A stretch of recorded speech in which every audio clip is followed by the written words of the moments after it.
Jahangir university vice chancellor তো declared নন veteran BNP, এবং সে কারণে নাটকও বেশি হয়েছে এখানে।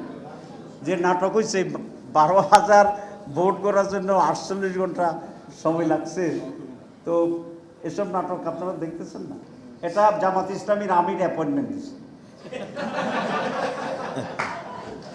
প্রথম কথা হচ্ছে, বাংলাদেশের প্রাইভেট ইউনিভার্সিটি কত? 100-র উপর। আমি যদি ধরে নিই 16টা জামাত ইসলামীর লোক, যদি ধরে নিই, তার বাকিটা কাদের লোক? আচ্ছা, এখন আমার কাছে 10টা পাখি আছে। আপনি শুধু বললেন যে একটা পাখি উনি নিয়ে গেছে, আর 9টা কথা নিচ্ছে, এটা আপনি বলবেন না। এগুলো হচ্ছে এক ধরনের প্রপাগান্ডা। জামাত ইসলামীর যদি তারা বেশি হয়, তারা তাদের যোগ্যতার বলে হয়েছে, যদি হয়, আমি জানি না কারা কারা 10 জন জামাত ইসলামীর বেশি। 2 নম্বর হচ্ছে সব বাকিগুলো তাহলে আরেকটা পার্টি। তো তাইলে সেভাবে যদি আমরা বিতর্ক করি, তো তাহলে কি সলিউশন পাওয়া যাবে? আমরা তো এটা জানি। 3টা সচিব জামাত ইসলামী, সচিবের সংখ্যা হচ্ছে 100, তাহলে বাকি 97 টাকা।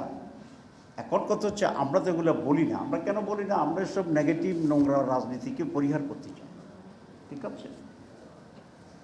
আমাদের এটাই তো প্রমাণ হয়েছে যে ঢাকা ইউনিভার্সিটিতে শিবিরের সমর্থন, মানে মেধাবী অধিকাংশ ছেলেই শিবিরের পক্ষে।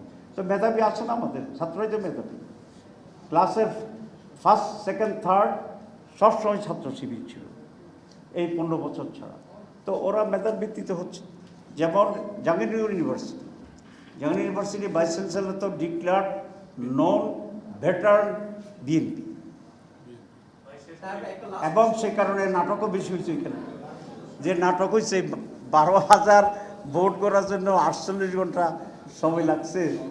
তো এসব নাটক আপনারা দেখতেছেন না? আমি আপনাদের মধ্যে একটা অনুরোধ করি,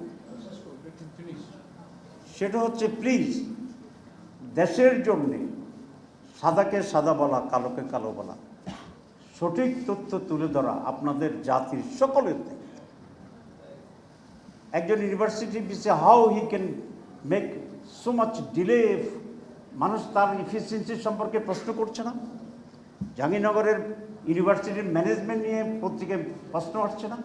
তাহলে একটা ইউনিভার্সিটির ম্যানেজমেন্টের যদি ত্রুটি, এই ইউনিভার্সিটির প্রতি বাংলাদেশের মানুষের কনফিডেন্স কোন লেভেলে যাবে? এটা শুধু শিবিরে জিতছে বিদায় আপনি এদিক ওদিক করছেন। This is not the very big issue. Big issue হচ্ছে যে আপনি কোন স্ট্যান্ডার্ডের মানুষ, এটা মানুষকে দেখাবেন।